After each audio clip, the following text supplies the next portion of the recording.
Bienvenidos, bienvenidas, gracias por estar con nosotros y acompañarnos nuevamente en su programa de diálogo bíblico. Estamos contentos porque hemos ido avanzando en el estudio. Hay una frase que quizá usted recuerde, dice, la esperanza es lo último que se pierde. Pero cuando se pierde la esperanza, ¿qué hacemos? Bueno, algunas de estas cositas vamos a conversar durante esta semana. Está conmigo Alan, ¿cómo estás? Bien, gracias a Dios, hermanos, entusiasmado por estas lecciones que avanzan cada vez mejor. Es complejo quizás algunas situaciones que vamos a ver esta semana, especialmente en la aplicación que podemos hacer a nuestra vida, a las cosas que nos pasan, porque cuando nosotros conocemos la historia completa, es tranquilizante, pero cuando la estamos viviendo es un poquito compleja, ¿no te parece a ti? Sí, no, como dice el autor, una cosa es estar cantando y orando con los hermanos de la iglesia, felices, y otra es cuando uno está en los momentos difíciles, hablar de esperanza. Dice nuestro tema que, lo que vamos a estudiar durante la semana es una esperanza indestructible. ¿Qué te viene a la mente si yo te digo algo que es indestructible? Una palabra conocida parece, ¿no? Claro, o sea, algo que simplemente no puede acabarse, desaparecer, no sé. Ahora, la idea que se presenta acá, y yo hago énfasis porque todos los que estudien esta semana tienen que mirar un poquito a Dios y ver cómo es Dios, cómo es su carácter, cómo actúa, y vamos a tener respuestas que a veces son bien complejas. Por ejemplo, vamos a comenzar con el libro de Habacuc. Habacuc tiene una misión un tanto, voy a decir así, triste, una misión media compleja, pero lo que trata de explicar este día sí es que hay que tener un panorama completo de la situación. Por ejemplo, si usted mira Apocalipsis, se va a encontrar con que hay algunas cosas bien interesantes que el libro de Apocalipsis nos dice en relación a Apocalipsis 12:7, por ejemplo, ¿no es cierto? Después de estas cosas hubo una gran batalla en los cielos. En ese entorno uno no visualiza esta batalla y completa guerra entre dos poderes que son del bien y el mal, ¿no es cierto?, que están trabajando. Vamos a ver un poco de Job también, pero en este caso Habacuc, ¿qué es lo que dice? En Habacuc capítulo 1, ¿tienes por ahí Habacuc 1 del 1 al 4? Quizás leerlo para entrar en una conversación. Sí, dice lo siguiente. Habacuc 1, del 1 al 4, la profecía que vio el profeta Habacuc. ¿Hasta cuándo, oh Jehová, clamaré y no oirás? ¿Y daré voces a ti a causa de la violencia y no salvarás? ¿Por qué me haces ver iniquidad y haces que vea molestia? Destrucción y violencia están delante de mí, y pleito y contienda se levantan, por lo cual la ley es debilitada, y el juicio no sale según la verdad. Por cuanto el impío asedia al justo, por eso sale torcida la justicia. Y después dice el 4, mirad entre las naciones y ved y asombraos, porque haré una obra en vuestros días, que aun cuando se os contare, no la creeréis. Bueno, este es un panorama bastante oscuro. Quizá uno tiene que situarse un poquito en la historia, pero oscuro porque a Habacuc le cuesta entender lo que Dios quiere hacer con un pueblo que tanto ama. Incluso él mismo, te tengo en mis manos, ¿no es cierto?, esculpido. Pero ¿qué está pasando? Está anunciando un desastre terrible que va a venir, una invasión. Entonces los asirios vinieron, después vino Babilonia, se llevó todo, en esos casos también sale Daniel. O sea, ¿quiénes dejaron ahí los viejitos, vamos a decir así, en Jerusalén? Entonces era desastroso el panorama. Entonces cuando Habacuc ve esto, clama a Dios y dice, bueno, ¿y hasta cuándo, Señor? ¿Por qué no actúas? ¿Por qué no eres un Dios misericordioso? ¿Dónde está tu carácter? ¿Dónde está tu amor, tu benignidad, tu misericordia, Señor? Vamos a hacerlo así con nuestra palabra. ¿Cómo lo ves tú esta situación? Es difícil porque esa pregunta, ¿hasta cuándo?, es como el lamento recurrente en toda la Biblia, no es solo de Habacuc. ¿Hasta cuándo, Señor, va a acontecer esto? ¿Hasta cuándo voy a sufrir de esta manera? Hasta el tremendo texto de Daniel 8:14 tiene que ver con una respuesta 8:13. ¿Hasta cuándo va a venir esta abominación? En Apocalipsis 6 incluso aparece la pregunta, ¿hasta cuándo, Señor, nos vas a vengar nuestra sangre?, dicen los mártires. O sea, es una pregunta que recorre toda la Biblia y quizás la recorre porque es algo que nos toca a todos los seres humanos. ¿Hasta cuándo? Tiene que ver con cuánto va a durar, es tiempo. cuánto va a suceder esta invasión posible que va a venir por los caldeos, que son los babilonios, y van a traer completa destrucción sobre el pueblo. Y el profeta ve eso, lo anuncia, pero él como que él mismo está en un dilema y dice, pero ¿hasta cuándo va a pasar todo este mal? Ahora, para agregarle todavía un énfasis más terrible, Dios mismo le contesta una cosa así de respuesta a Habacuc en el versículo 6, dice, porque yo levanto a los caldeos. Mira, esos son los enemigos del pueblo, los que Dios los ha tratado de proteger, dice a Israel, ¿no es cierto? Porque yo levanto a los caldeos, nación cruel, y mira, y dice, presurosa, que camina por la anchura de la tierra para poseer las moradas ajenas. O sea, ¿quién levanta? Es Dios. Y por eso se ve todavía más oscuro el panorama. Y sigue clamando en el sentido de decir, vaya, vaya, ¿qué es lo que hacemos? ¿Dónde encontramos refugio? Dice Habacuc. Y sigue orando Habacuc, pero sus caballos son más ligeros que los leopardos, dice. En ese tiempo habían caballos y atacaban con ellos, ¿no es cierto? Y efectivamente venía la destrucción de Israel, lamentablemente. Sí. De hecho, toda esta descripción que hace el profeta es tan dramática y, como decía usted, tan oscura, que parece que no hay justamente esperanza. ¿Cómo va a abrirse la esperanza en medio de este caos que va a asolar a Israel? Ahora, indiscutiblemente, yo creo que más de alguien está pasando por una situación así, no tan parecida, porque esto es realmente terrible, pero algunas situaciones, incluso yo recibí una llamada de una persona que está muy afligido, porque su pequeño de unos 3 años, le habían detectado un cáncer, habían hecho un tratamiento, había salido, pero volvió, y el papá me dice, y es un cáncer tan agresivo, los médicos ya lo desahuciaron ese, y aquí estamos rogando para que Dios haga un milagro. ¿Cuál es el final? Estamos pasando el problema, no sabemos el final, no sabemos en realidad cuál es la respuesta. Entonces aquí es donde uno debe mirar a Dios de una manera diferente, porque Dios, la respuesta que debe ser una respuesta buena para el ser humano, para ese pequeño y para una familia, aunque sea el deceso del niño, sí. Pero también puede producirse un milagro. Y aquí yo veo esta instancia, y a mí me gusta porque Habacuc tiene una respuesta al final que es muy agradable, digamos, para comenzar a pensarlo, porque Jehová responde a Habacuc de alguna manera. Jehová respondió y dijo, escribe la visión, grábala en tablas para que pueda leerse de corrido. O sea, todo esto malo que estoy diciendo, te escríbela, que se divulgue, que los tengan todos, que sepan lo que está pasando. Aunque la visión tarde en cumplirse, y esto aquí ya uno empieza a ver que Dios está tratando de avisar algo que va a suceder, se cumplirá a su tiempo, no fallará, aunque tarde, espérala, porque sin duda vendrá, no tardará, aquel cuya alma no es recta, se enorgullece, mas el justo por la fe vivirá. Este es un texto muy usado para... Pablo lo usa mucho, sí. Claro, ¿no es cierto? Pero interesante porque, ¿qué es lo que dice ahí? Vaya, vaya, se va a cumplir, aunque tú clames. Ahora, ¿qué es lo que pasa con Habacuc? ¿Cuál es la respuesta de él? ¿Qué dice? Hay una alabanza.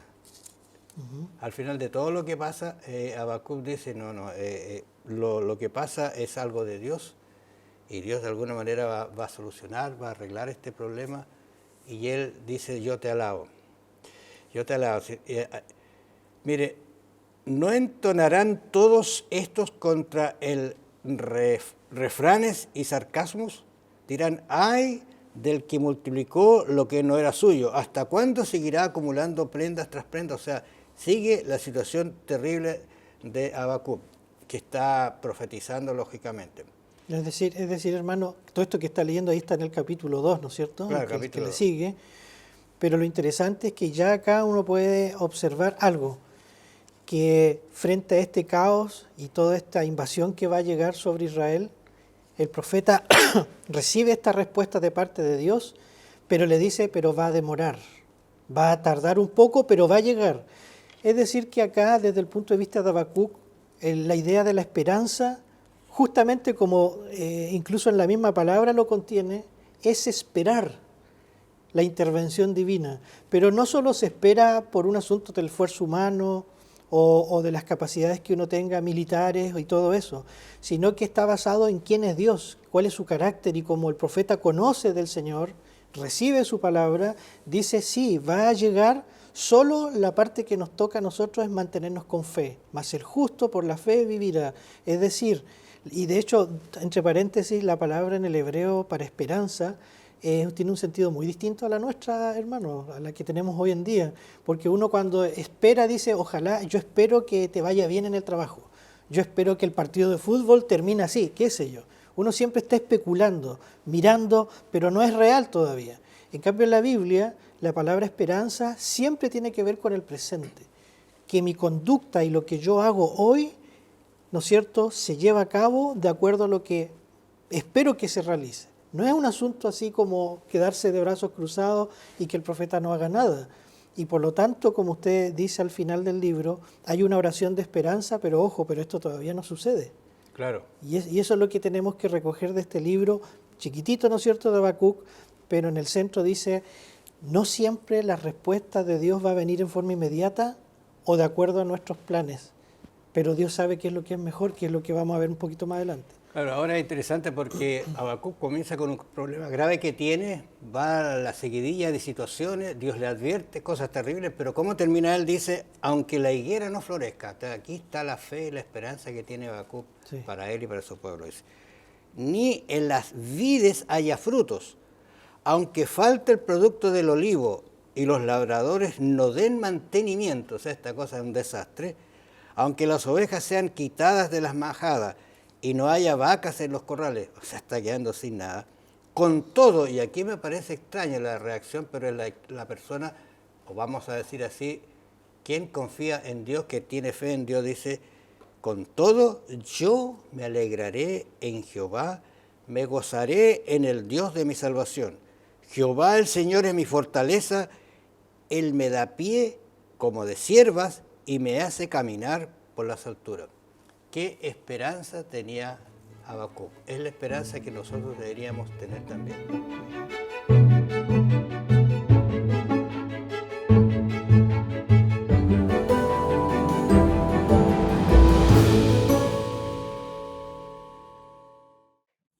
Miramos con media desesperanza sí que tenía Habacuc, ¿no es cierto? Pero ¿cómo responde él a la fe que tiene en Dios?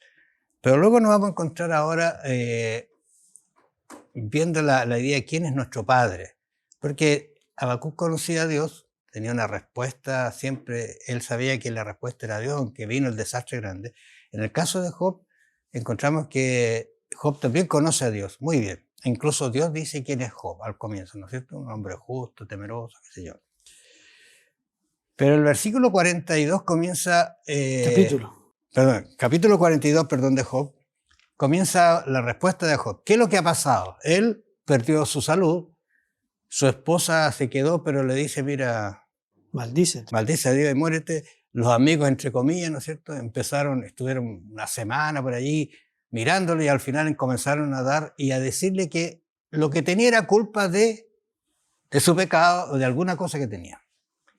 Yo creo que es terrible esto cuando uno está pasando por una dificultad y alguien en vez de ayudarlo le saca abajo. Pues una situación muy compleja.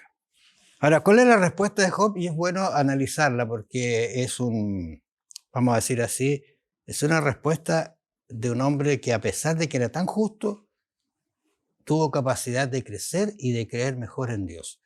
¿Qué lo dice el 42? Si quieres puedes leerlo, ahí está, dice... ¿42 cuánto versículo? Del 1 en adelante, hasta el 6. Vamos a hacer, para que vea usted, amable oyente, todo lo que dice Job como respuesta de todo después lo que ha pasado. ¿Eh? Dice así, Job 42:1, respondió Job a Jehová y dijo, yo conozco que todo lo puedes y que no hay pensamiento que se esconda de ti. ¿Quién es el que oscurece el consejo sin entendimiento? Por tanto yo hablaba lo que no entendía, cosas demasiado maravillosas para mí que yo no comprendía. Oye, te ruego y hablaré, te preguntaré y tú me enseñarás. De oídas te había oído, mas ahora mis ojos te ven, por tanto me aborrezco y me arrepiento en polvo y ceniza. Esta respuesta que da Job, uno tiene que tomarla en el contexto de lo que ha pasado y lo que está pasando. Porque si usted revisa bien el libro, creo que tú lo habías comentado, él aún enfermo con sus llagas, maloliente y dolorosa quizás, Dios le pide que ore por los amigos incluso. Sí. Y él aún está así. Pero recién cuando hace esa oración, él se restaura. Entonces, ahora uno dice aquí, mira la respuesta que da Job. Ahora, se dice que más o menos Dios le responde con unas 60 preguntas. Hartas preguntas. Ahora, cuando dice tantas preguntas, ¿qué pregunta le hace Job? Son preguntas que él no tiene respuesta. Y como uno ser humano, si usted las revisa, tú las has revisado, me imagino, la verdad es que uno no tiene respuesta, pero se da cuenta que ahí hay un Dios, voy a decir, que es nuestro Padre, que es poderoso y que está llano a ayudarnos. Pero nunca nos olvidemos que hay un contexto de un problema muy grave y que Job nunca lo supo y que creo que se lo va a preguntar a Dios en el cielo. ¿Qué pasó? Cuéntame, ¿qué pasó? Tremenda conversación esa. Esa conversación, por favor, dime qué pasó aquí cuando yo tenía problemas. Y va a ser lindo decirle que él estaba en un plano muy hermoso ante el universo entero. Acá lo que nosotros vemos porque Dios le respondió, pero una respuesta bien curiosa porque son puras preguntas. Claro. Es como si uno hiciera eso hoy en día, la gente se enojaría mucho porque estamos respondiendo, haciendo más preguntas. Pero lo interesante es que, como en un momento dijimos por allí, la forma en que Dios responde es con el esplendor de la vida. En medio de la oscuridad y del sufrimiento que estaba viviendo Job, Dios le muestra una galería con todos los animales, incluso con esos animales extraños, ¿no es cierto? El leviatán, el behemoth, pero la forma de lo que Dios está queriendo hacer es, digámoslo así, como un profesor, como un maestro. De hecho, en el original se usa la idea de alguien que construye, como un arquitecto que construye el mundo y las partes del cuerpo de los animales, donde viven, en las montañas, etc. En pocas palabras, y siendo más práctico, la forma en que Dios responde es diciéndole a Job, mira, Job, tú no conoces todo el panorama. Tú no sabes que esto te lo provocó un enemigo, que está más allá de tu comprensión. Pero yo que conozco todo, que conozco las leyes de la naturaleza, del cosmos, del universo, si te explicara todo quizás no lo entenderías, pero confía en mí, porque yo soy el Dios de la vida, el que te puede restaurar y que de hecho eso va a ser al final del libro, el único que puede hacer por ti lo que tú no puedes. Confía en mí. Y Job, como ya lo leímos, confía en Dios, con dolor, con grito, con angustia, con llanto, pero él nunca se soltó de la mano de Dios, algo que después, de paso, el profeta Isaías también nos va a invitar a hacer de lo importante que es tomarse de la mano del Señor. Ahora es interesante porque quizás sería muy útil repasar algunas de las preguntas, digo algunas o no todas las que Dios le dijo, porque en la conversación 40, por ejemplo, habla que Jehová habló a Job, ¿no es cierto? ¿Es sabiduría comprender con el Omnipotente? Esta es una cuestión que no está al alcance nuestro. Yo no voy a entender nunca la sabiduría, el entorno de Dios, como es su esencia. Algo se ha dejado ver, entrever, y va a ser un estudio de toda la eternidad. Pero dice, entonces respondió a Job, yo soy vil. ¿Qué te responderé? Mira lo que está haciendo. Si no puedo, no tengo. Dice, pongo mi mano en la boca, en un gesto, no quiero que ni siquiera salga ni un ruido de mi boca, porque ¿qué voy a decirte si tú eres el creador, Señor? Y Dios le dice, mira, el versículo 7:47 dice, ahora cíñete la cintura como un hombre. Y yo te preguntaré y tú me contestarás. Y no tuvo respuesta, Job, en realidad. Dice, ¿invalidarás tú mi juicio? O sea, eso es lo que quizás, yo estoy pensando que algunas de las personas que nos están escuchando, quizás usted que está en este momento, está pasando por una situación difícil, compleja, no ve futuro. Y casi siempre uno tiene la tendencia a hablar de que Dios, ¿por qué Dios no responde? Dios nunca ha estado ausente, Dios está presente y está al lado, solo que en su omnipotencia, en su sabiduría, Él tiene la respuesta que va a ser la mejor para lo que Él está pasando. Hoy día quizás no lo entendamos, pero un día vamos a entender algunas situaciones y quizás vamos a decir lo mismo que dijo Job, ¿no es cierto?, de oída. Te había escuchado. Ahora yo te estoy viendo. Ahora, quisiéramos conversar un poquito, Alan, acerca de la presencia de nuestro Dios, la presencia de nuestro Padre, porque vimos de su carácter, su forma, en lo que y allí vamos a ver un poquito Isaías. Isaías 41, no sé si lo tienes por allí. Isaías va a hablarnos de algunas situaciones que me parece que son buenas en este contexto de lo que estamos yendo y viniendo. Vimos el carácter de Dios que se presentó a Job. Ahora, ¿cómo se presenta a Isaías? ¿Qué motivo? Porque estamos hablando de la esperanza, ¿no es cierto? Que se pierde la esperanza a veces, no se ve futuro, se nubla, llueve, trueno, relámpago, pero algún día sale el sol. Bueno, esa esperanza no hay que perderla. ¿Qué dice Isaías? A ver, Isaías 41, 8 en adelante. Sí, dice acá, Isaías 41, 8 dice, pero tú, Israel, siervo mío eres tú. Tú, Jacob, a quien yo escogí, descendencia de Abraham, mi amigo, porque te tomé de los confines de la tierra, y de tierras lejanas te llamé y te dije, mi siervo eres tú, te escogí y no te deseché. No temas, porque yo estoy contigo. No desmayes, porque yo soy tu Dios que te esfuerzo. Siempre te ayudaré y siempre te sustentaré con la diestra de mi justicia. Bueno, aquí ves tú que nuevamente Isaías está en un tiempo también muy turbulento, ¿no es cierto? Isaías vuelve a decir, mira, vaya, tú eres, ¿no es cierto? Este Israel, siervo mío, incluso en alguna parte dice gusano Israel, no sé si lo escuchaste, Sí. pero él dice, yo te saqué, yo te liberé, yo te puse sobre las naciones. Pero ¿qué está pasando? Lamentablemente desobedecieron y tomaron un mal camino y eso es lo que a veces perturba a las personas. Nos separamos y buscamos ayuda. Pero hay una cosa que Dios, conversaba con una persona justamente ayer decía, mire, no importa lo que usted esté pasando, el pecado que usted haya hecho, Dios la sigue amando. Así es. Y si hay alguna vez tomaron una sanción, una disciplina por algo, Dios lo sigue amando y Dios lo sigue llamando. Y todo lo que pueda pasar es para su bien, para que usted se restaure y vaya por el camino de la santidad. Es una cosa bien interesante que quizás deberíamos hablarlo. Así que la presencia de nuestro Padre siempre está activa y presente en nuestras vidas, no importando dónde estemos.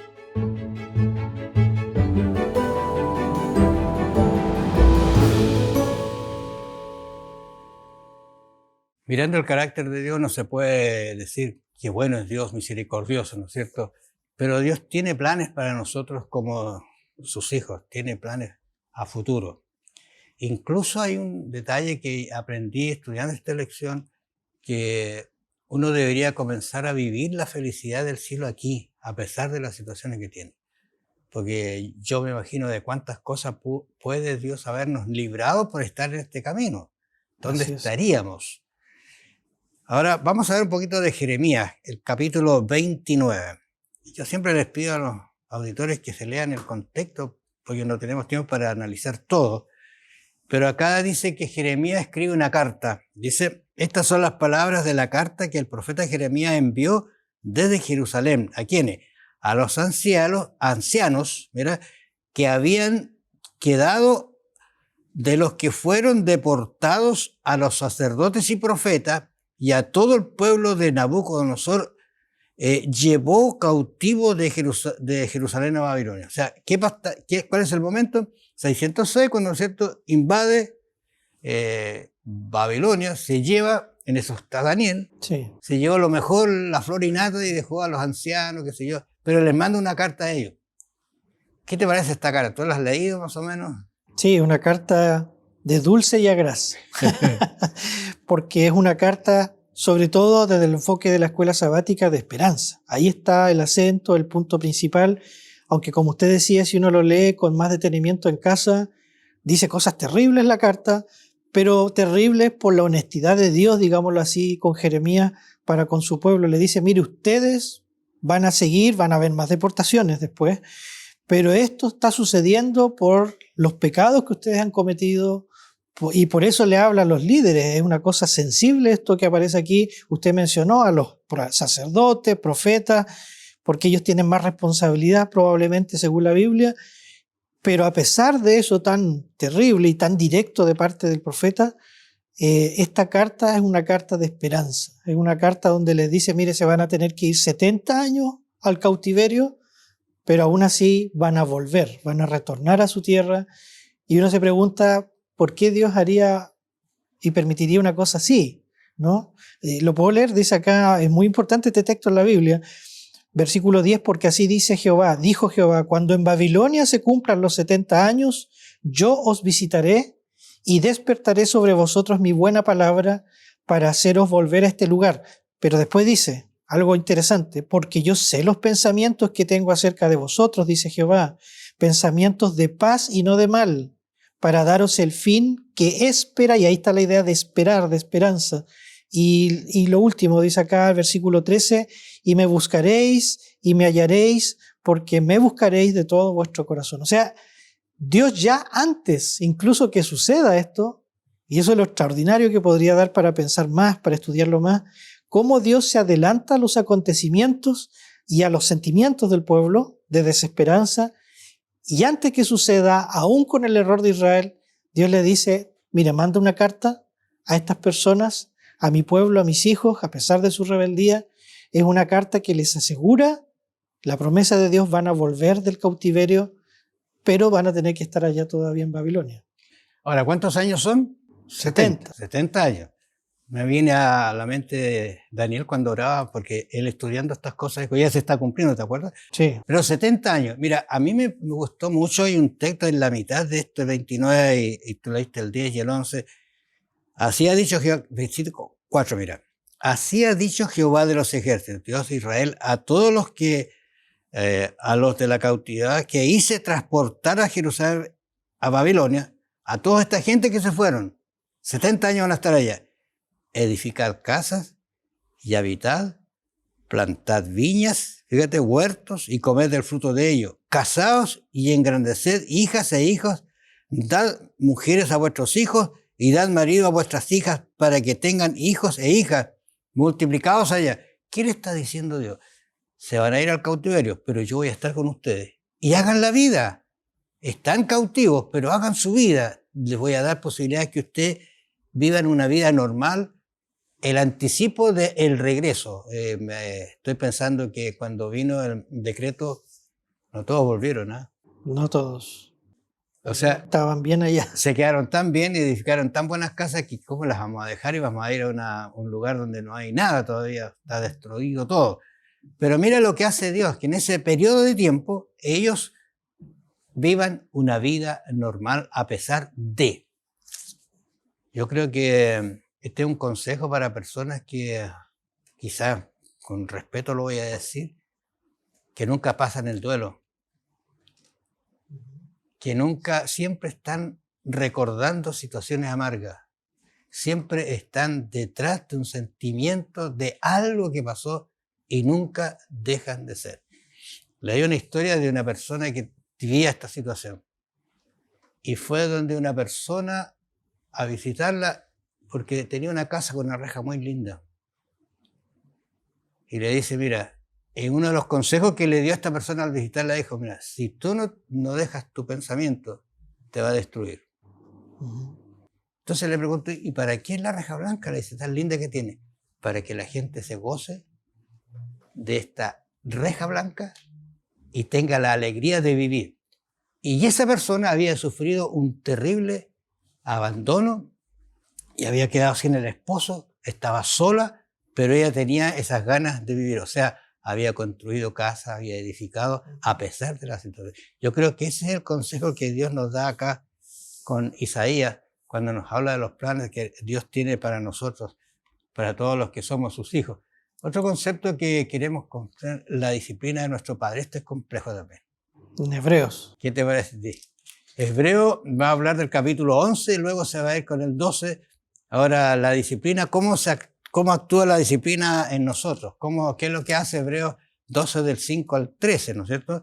¿Lo tienes por allí? Sí. Porque uno mirando el capítulo 11 se da cuenta de que yo siempre lo he leído con tranquilidad porque comienza hablando de estas cosas maravillosas que hace Dios y cómo esta gente tuvo fe, confianza, pero ¿cómo terminan? Pero no recibieron, ¿qué cosa? Lo que habían soñado.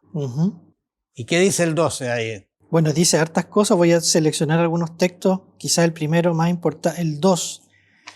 Dice acá 12:2, por ejemplo, puesto los ojos en Jesús, el autor y consumador de la fe, el cual por el gozo puesto delante de él sufrió la cruz, menospreciando el oprobio y se sentó a la diestra del trono de Dios. O sea, puesto los ojos en Cristo. Él es el autor y consumador de la fe. Y más adelante dice, hablando de los pecadores y todo eso, del pecado, del mal en el corazón humano, dice el versículo 5, y habéis ya olvidado la exhortación que como a hijos se os dirige diciendo, hijo mío, no menosprecies la disciplina del Señor ni desmayes cuando eres reprendido por Él, porque el Señor al que ama disciplina y azota a todo el que recibe por hijo. Si soportáis la disciplina, Dios os trata como a hijos, porque ¿qué hijo es aquel a quien el Padre no disciplina? Pero si se os deja sin disciplina de la cual todos han sido participantes, entonces sois bastardos y no hijos. Por otra parte tuvimos, y ahí sigue hablando de esto, pero al final dice entonces el propósito, es verdad que ninguna disciplina al presente parece ser causa de gozo, sino de tristeza, pero después da fruto apacible de justicia a los que en ella han sido ejercitados. Bueno, esta palabra aparece unas 10 veces de disciplina, La muy Biblia, fuerte. sí. Pero en la Biblia está asociada a educación, ¿eh? Uh-huh. Y es interesante porque todas esas cosas que están allí hacen que cambiemos nuestro carácter, nuestra forma de ver a Dios. Dios es un Dios que nos ama, que nos disciplina, pero por amor, para enderezarnos. Como el padre que con dolor a veces disciplina a su hijo, que ha tomado una mala decisión, un mal camino, alguna situación, pero ¿para qué?